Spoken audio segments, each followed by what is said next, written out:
Chapter 9, Wolf Thought. It had been a long time since Amarok and Joliad had looked forward to this moment when they would see each other again. The moment the wolf took off Gajaze's uniform, he put aside for the moment all the worries and fears caused by the war between Arameans and Samoyedans. "My darling, for a long time I have waited to see this beautiful body again," Amarok whispered, caressing Joliad's chest, who now stood before him unclothed and unashamed. "I've missed your silvery gray fur," Kako murmured, "and also your wonderful eyes. Your voice, your breath, and your warmth."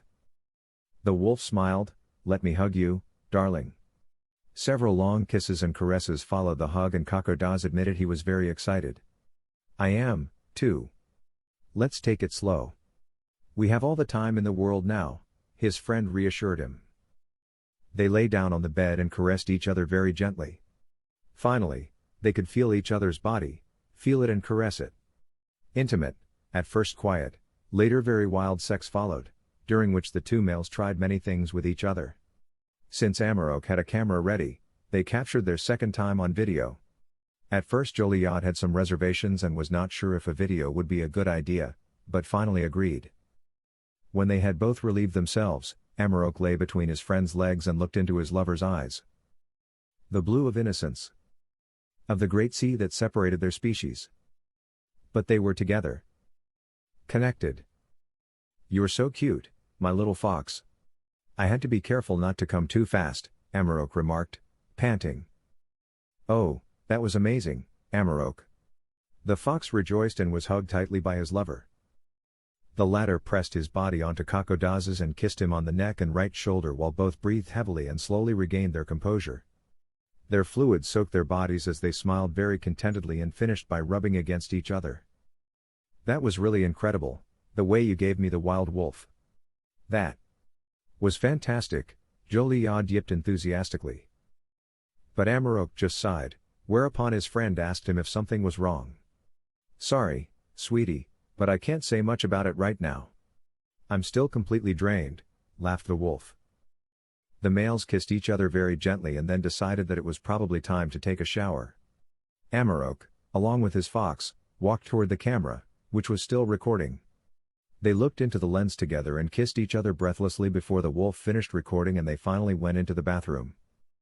There they got under the shower and took their time lathering each other up, kissing, rinsing and drying off.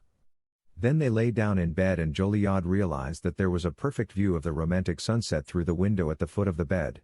"Beautiful," he said as he lay in his wolf's arms, leaning against its strong body. "Oh, yes," the latter confirmed, gently cuddling Joliad's shoulder, who sighed contentedly and placed his hand on Amarok's thigh.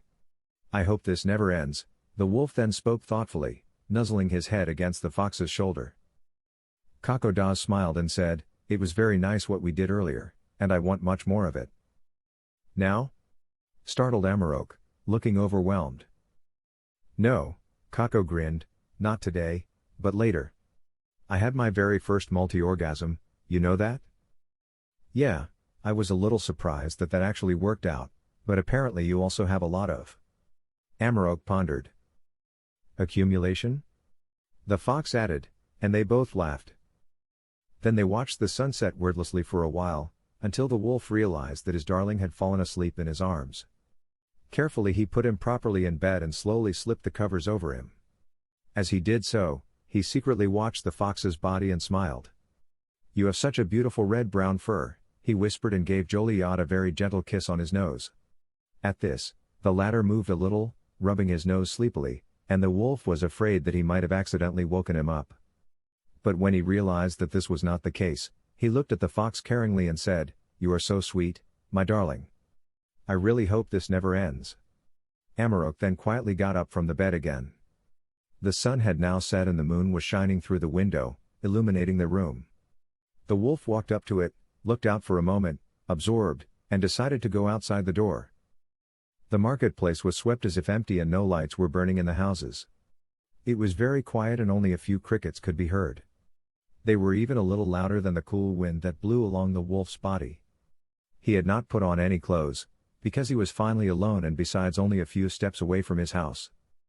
He sat down on a wooden bench and looked up at the moon, while he folded his hands and whispered what was going through his mind, "Jaja, My goddess, I am glad that you have given me back my sweetheart. I have missed him very much, as he has missed me. I am very, very grateful to you and Samo for bringing us back together. And however you did it, it was great." Now the male had to smile, thinking about the sex they had earlier and that it had all been recorded. "I don't know if you guys are displeased that he and I are, you know, gay. I can only speak for myself, but I love him very much and I never want to lose him again." Amarok felt very sad at the thought of ever losing his boyfriend, so now he had tears in his eyes. "Not like my family. He is my family now.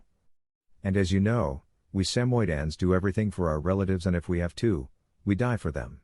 The wolf did not notice that Joliad had stood up again, now standing only 2 steps behind him and listening to his speech. "Samo and Jadya, please let us spend a very nice time together. Joliad is sweet, smart and, how shall I say, sexy.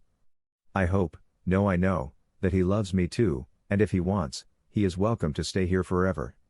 If I have to, I'll go back to Arameria with him too, just to be with him. I think that's obvious." Now Joliad smiled, unseen by Amarok, for he spoke so sweetly and freely about his feelings for his fox, which pleased him greatly and caused silent tears of emotion. "And one more thing," the wolf continued, speaking to the gods. "I want nothing to happen to his family and friends in Arameria, not to be harmed. They can't help this war. Even though I know you don't want to get involved, I beg you, let the powerful come to their senses, so that my sweet fox and I can live in peace and quiet. No matter where, in Arameria or Samoyedja. I will serve my queen as long as I must. But when all this is over, we will retire, go to work, study, and live a quiet life. I hope you will help us with this." Amarok lowered his head, sighed, and softly said a final thank you. Then he stood up again and caught sight of Joliad, who was moved to tears.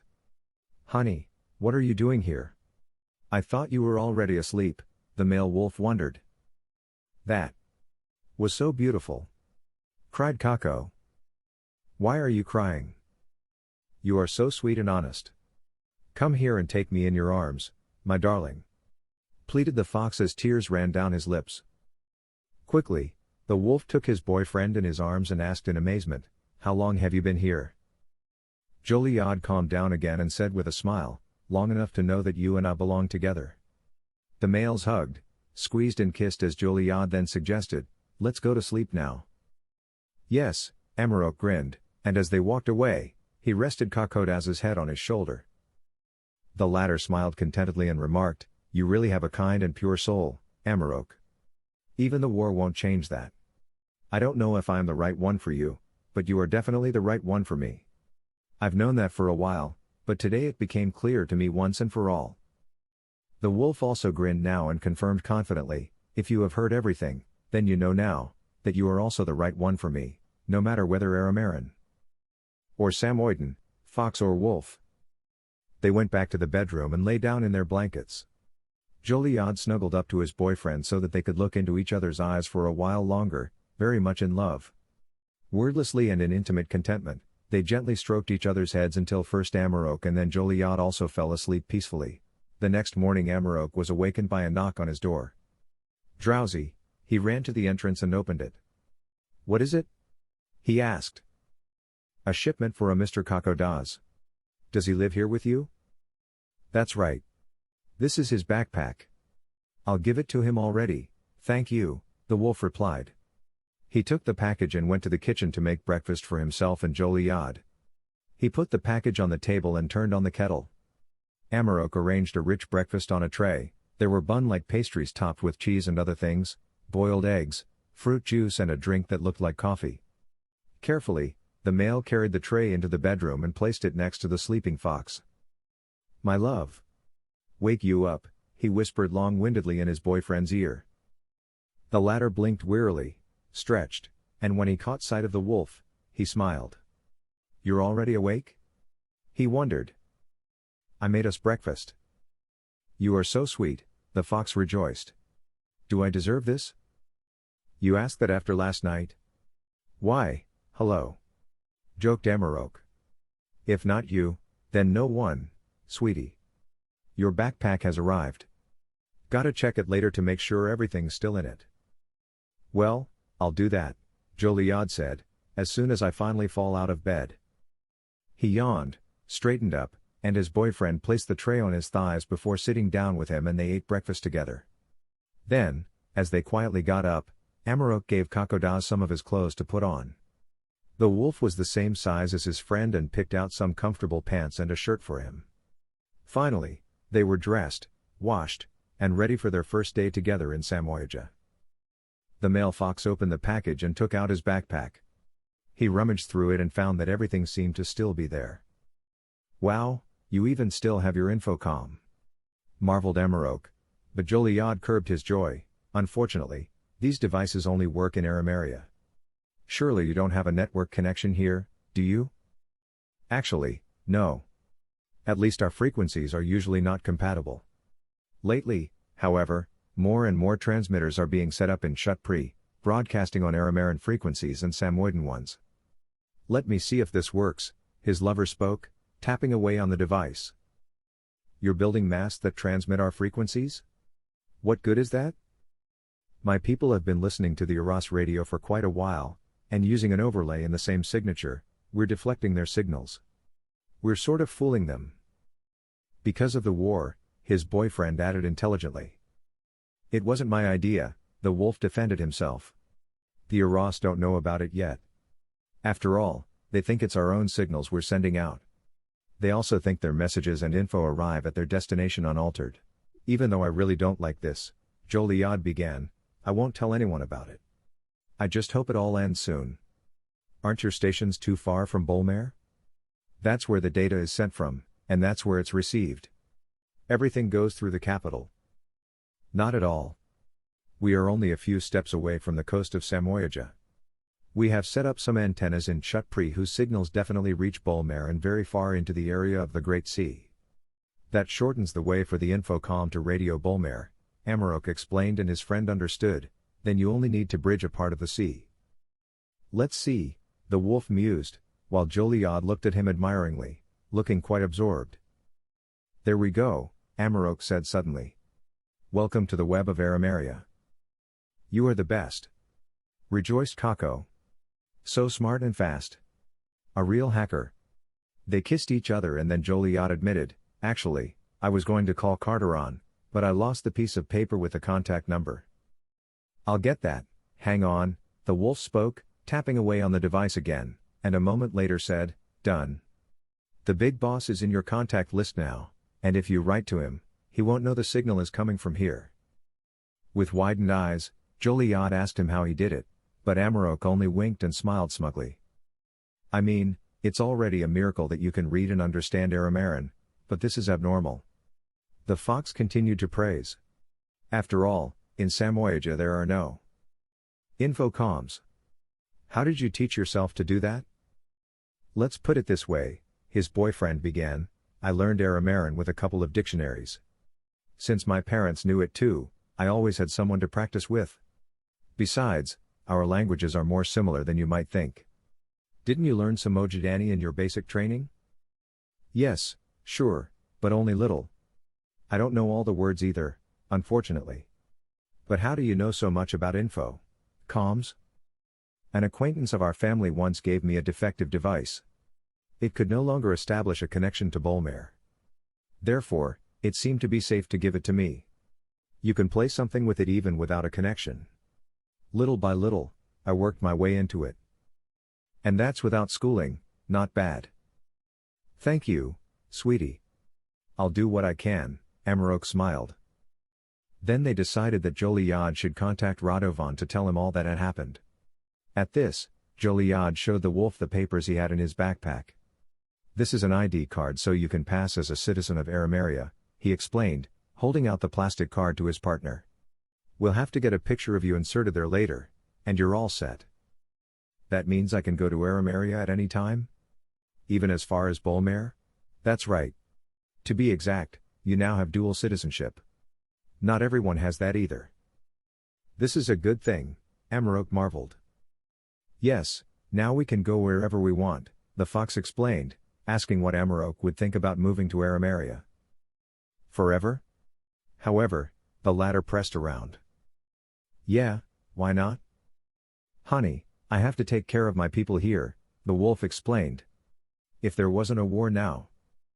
You said someone could represent you. Then just appoint a permanent representative to lead the resistance. This war, too, will pass. Eventually, either Carteron or your queen will relent, Kako said, which got his friend thinking. Finally, the wolf agreed, which visibly pleased Joliad. He gushed about how great everything would be if they lived together forever and what they could do. He was a fox who believed in the good and in the fact that after bad times always come better ones. Besides, we are safe in the western part of Arameria, no matter how long this war will last. I believe that your people can be content with Chutpri. Do you think Carteron will let go of his racial hatred and give us Jukanat Chutpri? Or best of all, the whole of Banadarija? Laughed Amarok. Well, it probably won't be that easy. But surely we can advise him on a solution and encourage him to think. I mean, the two of us are proof that our people can get along well. It can't be that hard. They all just have to jump over their shadows and finally put the past to rest. If it were that easy. But of course we can try. Why don't you make an appointment for us with him? The wolf asked, and Joliad could hardly contain himself with joy. He quickly took his infocom and tried to contact Carteron. But he was not available, so the Arameran tried to contact his daughter, Arameria. She wanted to know where he was and what he was doing, but he skillfully managed not to tell her the truth. While talking to her, Amarok was lost in thought. He imagined the situation he had experienced when a bomb hit his home and took his whole family to their deaths. It was a sunny morning, but actually a day like any other. Amarok and his parents sat together with Enna at the breakfast table and discussed the daily routine, because there was a lot to do. And that meant everyday life. Lately, the young wolf noticed more and more often that his father was away from home for a longer time on some days. At first he did not know why, but at some point he explained to him that he was the leader of a militant group, which was anxious to represent the interests of Samoyedja and Arameria and to defend itself against Radovan Carteron. Therefore, he would have to take care of his people as well. Besides, there was no contact with home, with the Samoyeden kingdom, and someone would have to step up whenever necessary. While the wolf family was still sitting together, Amarok suddenly heard a low whistle, which quickly became louder and louder. His father widened his eyes and shouted, "A bomb! Quick, everyone under the table!" Amarok only knew today that there was a loud bang and that at some point he woke up lying among the rubble of his house. The beautiful weather seemed to have faded away and everything around the male wolf was gray, dusty and stuffy. He got up and heard nothing, not even his own voice calling for his parents and grandmother. All he heard was a loud beeping. He held his head and staggered around. The world was shrouded in an opaque, dirty gray as if in a bad dream. It was hard to make out anything, but there, where the table had once stood, lay Jack. The picture that presented itself to Amarok at that time, he had not forgotten until today. The body of his father had been completely riddled with splinters and laid on the ground, covered with dust and blood. The young wolf did not dare to turn him over.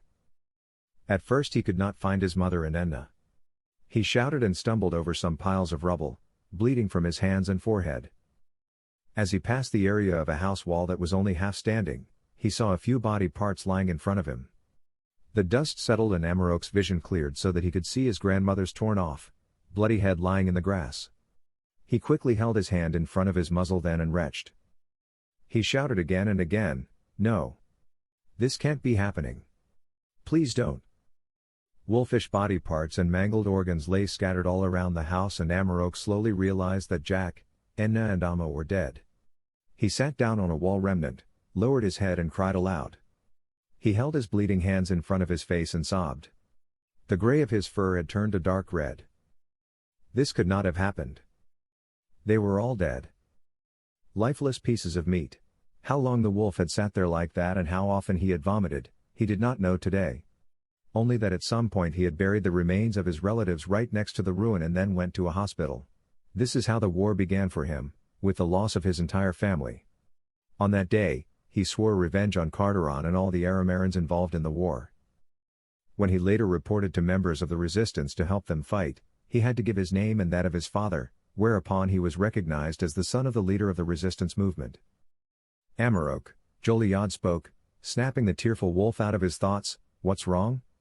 Are you not well? What? Everything's fine. Did you say something? He stammered and cleared his throat. I have spoken to Arameria. We can come by whenever we want. Her father will make time for us, she said. Yes, that's good, agreed the wolf, taking his boyfriend in his arms and kissing him.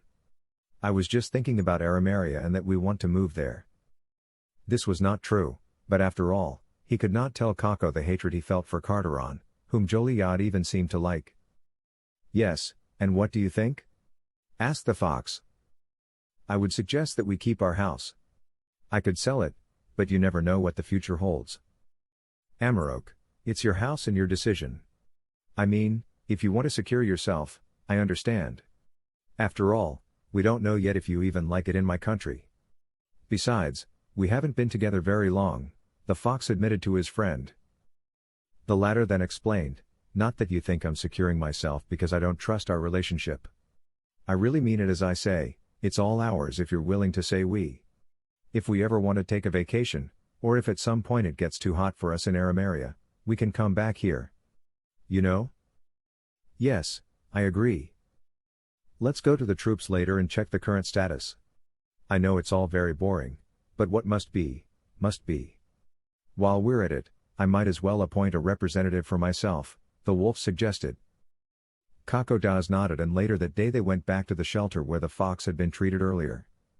Arameria and Arameria were standing with some soldiers around a large wooden table on which lay a map of Arameria. Joliad recognized that parts of the Chut-Pre-Jukanate were shaded and understood that this was how they marked captured territories. Ah, young gentleman! Exclaimed Arameria, and his father bowed. What's new? Asked Amarok, and was then invited to the table by one of the military-clad wolves. Amarok, we have taken the 5 main towns of Chut-Pre. Our people are on the border of Handrili and Nestor.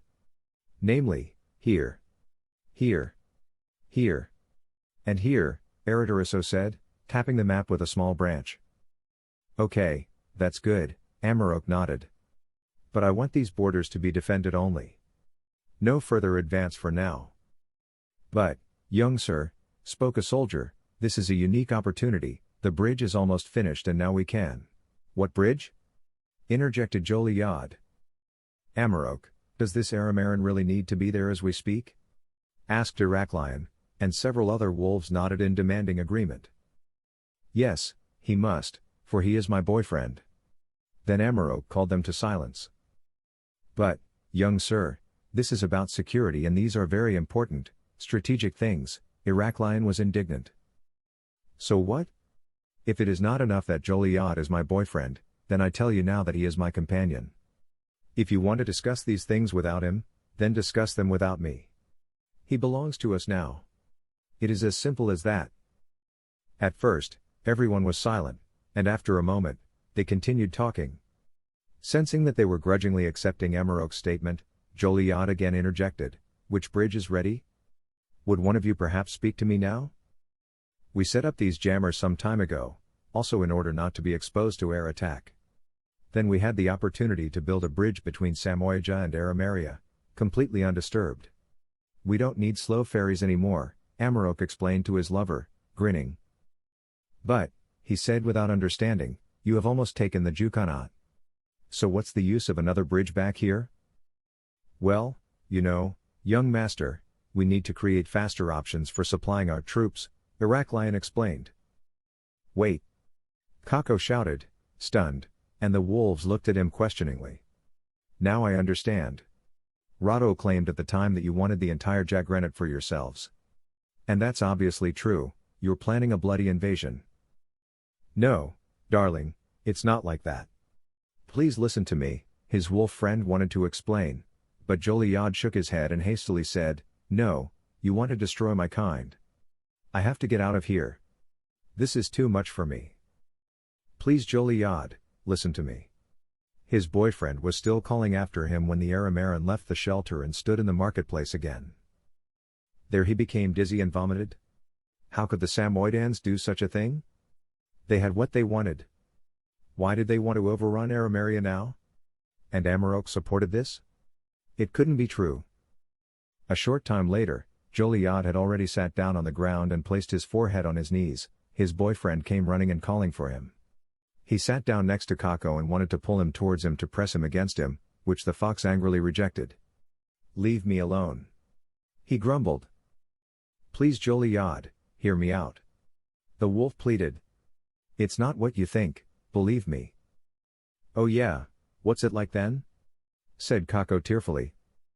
"You must know that the gods of old gave us this planet to live on. The foxes have claimed this island for themselves from the beginning, but they had no right to do so," Amarok explained. "I can't believe what I'm hearing," Gajaze said quietly, exasperated. "First Area tells me that we Arameans are wolfish to a far greater degree because her stupid son raped her, and then you come and tell me that we are the aggressors. I'm sorry, Joliot, but you can't go against the truth. Observe your past life, and then tell me how many different kinds of anthropomorphic beings you have ever met outside of Bolmare." The wolf put his hand on the side of his friend's head and put it on his shoulder. Kako then began to cry silently and thought, he had never met any hybrids other than foxes, with the exception of Amarok and his family. And even to them he was not allowed to go when he wanted. "What's been going on these past few weeks?" the fox asked, sighing in exasperation. "It's all so confusing and has changed so much. Everything is going down the drain. My life is one big pile of shit." His lover seemed to be aware of his pain, because he replied, "I feel the same way, honey. I also don't know why things have changed so much. First you come to visit me and we make love. Then my family is killed and I become the leader of this resistance movement, even though I'm not old enough. Now I'm also officially an Aramarian citizen and all I have to do is leave here. Suddenly we are sitting here and I see you on the ground. That hurts. I don't want you to feel bad. And I don't want to strive against something that means something to you. My queen wants it that way. I want to protect you because you're my family now." "Ah, Amarok," sighed Gajaze, turning his head, and they gave each other a kiss, after which the wolf continued speaking. "Let's go away after visiting Radovan. I want to live in peace, and with you. I love you, Joliot. And I don't want this stupid war to ever come between us again." The wolf revealed to his boyfriend that he had given up his post as leader to a racklion. They were now free, no weapons, no uniforms.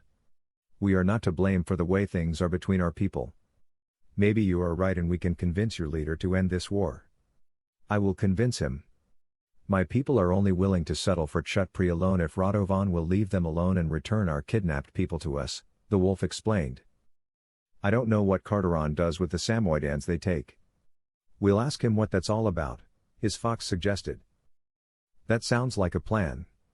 After that, we stay out of it and live our lives together," Amarok spoke, after which the fox's face brightened again.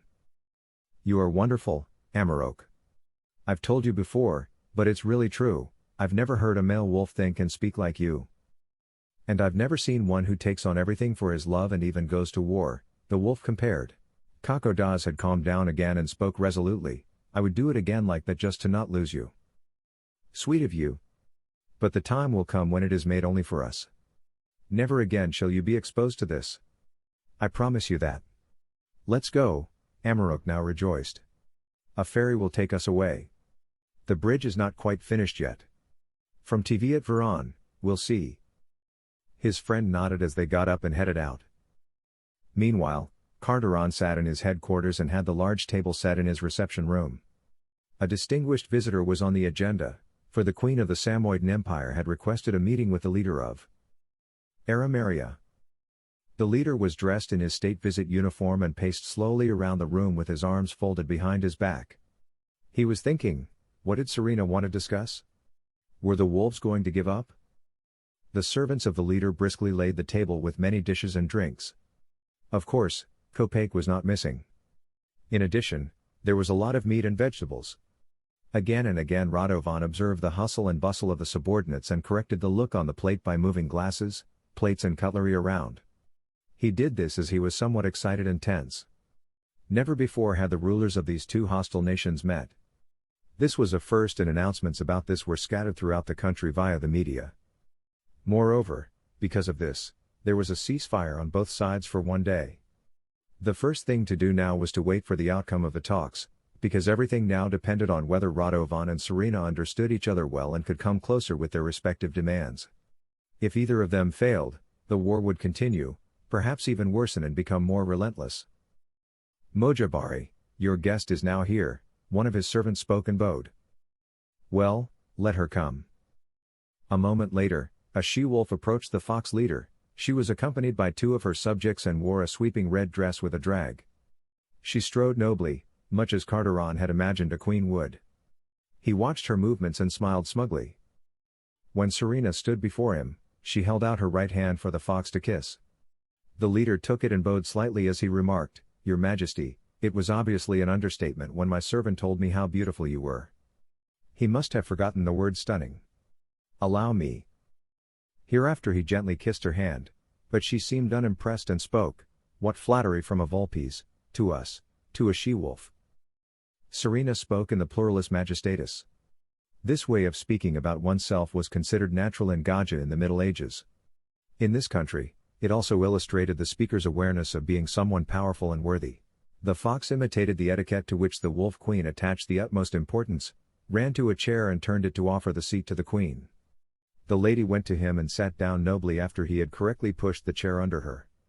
Both of them had a very good command of court etiquette, and their counterpart would soon realize that these skills extended not only to behavior but also to language. The companions of the she-wolf let themselves be disarmed by the servants of the Arameran without resistance and stood from the outside in front of the door, which was now closed. After all, the two rulers had business to discuss and were not to be disturbed. "Your Majesty, help yourself. We have prepared treasures from both our cultures," the male offered, pointing to the table with a wave of his hand. "We thank you, Lord Carteron," the fawn said, which gave the fox an irritated smile. "Lord? Me? You embarrass me, Your Majesty. I am not a lord, but only the leader and regent of Arameria, a simple man. Not of blue blood. Do not compare a misshapen thistle with a fragrant, beautiful rose such as you are. I beg you. Roses may be pleasant-smelling and beautiful, but they also have thorns, Lord Carteron, don't forget that." "Of course, you are absolutely right. But keep in mind that wild herbs like thistle are very hardy and much more robust. Roses are fastidious and easily die or bend over as soon as the weather gets stormier. I don't like to take care of them, because it's too much work for me," the fox countered sarcastically. "Let's leave this fuss, Lord Carteron," Chenerah said then, as servants curtsied and filled their plates and glasses, "and get on with the important things. Have it your way? For example, let's talk about why you and I are here, surrender terms." Radovan laughed and choked for a moment. He cleared his throat and saw that the she-wolf had meant this statement seriously, because she didn't seem to be in a joking mood at all. "You must be joking. You don't seriously think your men can stay in Chutpri for long?" the male asked. "Of course, we believe in it. Are you aware that you have already lost heir sovereignty over this area?" "That's what they told me." I was not amused. "Still, it's only a matter of time before we'll either have ripped out the interfering antennas, overrun the wolves, or leverage the frequencies." "Oh, you think so?" the fawn asked calmly as she brought a glass to her muzzle. "I hope the kopeck isn't poisoned," she remarked, earning a bored look from her counterpart. "But Your Majesty, a poison murder? That would be indelicate. Besides, true males fight face to face with blades. Poison is more for sexually neglected fawns," the fox taunted, chewing on a piece of meat with relish and self-satisfaction. With his statement, he aimed to offend the queen, who had no consort and, according to rumors, no interest in sex anyway. "That may be, Lord Carteron. You truly know what you are talking about. I can tell by your taste in art. Nice style you have with the statues in your vestibule. One hears you often take your blade out of its sheath to cross it with those of other, primarily younger, males." This made the Arameran's face slip. He choked again and took a sip of water. What a counterattack! Chenerah was a strong woman, yes. But how could she be so quick-witted? She impressed the ruler, but he did not want to praise the she-wolf or make concessions to her. "Actually," she continued, "your throat should be used to bigger chunks. Or is that not your thing, Lord Carteron?" She immediately followed up, not allowing any time to pass. but dishing it out. Apparently, she was not only strong and confident, but also brave and articulate. "All right, that's enough," the male ruled, looking serious, while Chenerah smiled with satisfaction. Quietly they finished eating and had the servants clear the table. The male fox knew that he had to deal with the queen differently than he had intended. She would insist on Chutpri, not back down.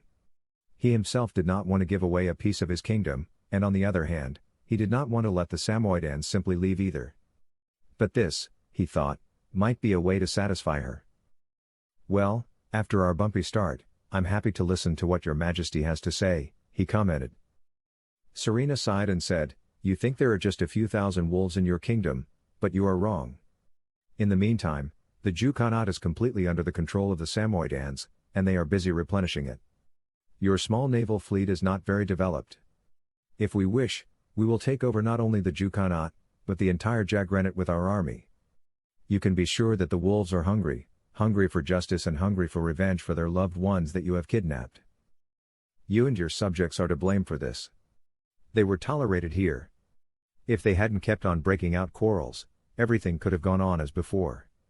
If it hadn't been for the repeated uprisings of this resistance movement, who knows?" Radovan said and folded his arms. "This planet belongs to everyone, Lord Carteron. You can't just take it all and imprison your adversaries as you please. What do you want? Why are you here? Do you want the wolves to come home from Chutpri?" "That would be a start," confirmed the she-wolf. "Fine. Good, then take them with you. All of them. They can go. I don't want them here anymore. Leave us alone and we'll all go our separate ways from now on. What do you say?" So that was the concession Radovan had to offer her, perhaps to avert something worse. He was not sure if she would accept it, but hoped that she would leave satisfied, without further demands. He was sure he knew the situation in the east quite well. The Samoyedans had taken Jukanat and were entrenched, waiting. What the Aramerian did not know was how many wolf soldiers there were. Perhaps the queen was right and it was possible for them to provide permanent supplies. Then an encirclement to starve them out was out of the question. However, if Chenerah would give in and agree, she could order the Samoyedans to lay down their arms and all the suffering would be over from now on. Radovan would thus save Arameria and never let the wolves set foot on this soil again in the future. For a brief moment, Chenerah thought, triggering a feeling of hope in Carteron for a small moment. "No." She spoke confidently, which startled the fox. "What? I don't understand," he stammered. "We are staying," the queen ruled, "and if you do not reveal where all the abductees are, the Samoyedan forces will soon reduce your island to rubble until they find them. Of that, be certain." Wasn't she planning to agree just now? What is this now? Carteron asked himself, surprised by this refusal. He pondered, while the she-wolf crossed her arms and waited for his answer. "So, what do you think?" she asked. "Well, obviously you don't want to come to an agreement with us. We stand in your doorway with one paw and are told to leave?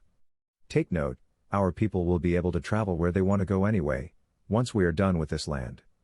Release the abductees and we can agree that the Banadarija Jagranate will be enough and the wolves will then leave the foxes satisfied." Radovan now thought, give up one of the Jagranates, not just one Jukanat. They could not be serious. Arameria had to continue to consist of 7 parts and should belong to the foxes alone, as it had always been. What if he agreed to this and the hated enemy was prowling in the middle of his land? Then there would be more uprisings and they would try to overthrow the autocracy. "You mean," he interjected, "I'm going to let your entourage run around here and watch them infiltrate our people, genetically mix with them, and eventually want a lot more land. Moreover, they shall not serve you as dictator, but shall continue to serve us as their queen. As I said, all this on the condition that the subjects who have disappeared are released. To bring them back we owe to our people." Now the fox jumped up from his chair and shouted, "You can't be serious. You must think I'm stupid. When the wolves are tired of me, they will stab me, eh? Take Chutpri under my leadership or leave completely. That's the final offer." But the regent remained stubborn and shook her head. She was sure she had the advantage. The Samoyedans would not withdraw from Arameria that easily. Even if she ordered it, this decision would have been difficult to convey to the people. She, too, had a face, Indeed, her title, to lose in the process. Angrily, the male sat down again and opened, I can't bring your people back to you anyway. They are dead, all of them. The she-wolf was startled and now jumped up herself. What are you saying? What have you done to them? It doesn't matter anymore. As I said, take what I want to give you or leave it. Stunned, the she-wolf breathed quickly and seethed inwardly. She now had her information, but it was not good. She had already feared this, but it was important to her to be able to make a statement to her people about what had happened to all the Samoyedans after this trial. She, as the queen, simply had to know. And now she realized that there could be no mercy towards a butcher. There was certainty. A cruel truth. Further hatred. Anger and thirst for revenge. You cruel butcher. You will pay for this, Lord Carteron. Growled Serena, no longer looking distinguished and blue-blooded at all. All etiquette and all form was gone. I take it that means no, Your Majesty? Asked the Arameran, knowing full well that was exactly the case. You still ask that? The negotiations are hereby ended and failed, he got the answer. Nothing can be done, he replied, standing up and asking his counterpart to leave with a polite gesture. Come, my dear, I will show you out. Don't you dare touch us. She ruled, we'll find our way out of your male brothel. Now. You forget your form, Your Majesty, Radovan teased, as she first scowled at him and then walked quickly to the exit. She threw open the door and shouted aggressively, we're leaving. The Lord can apparently only really show balls in front of males.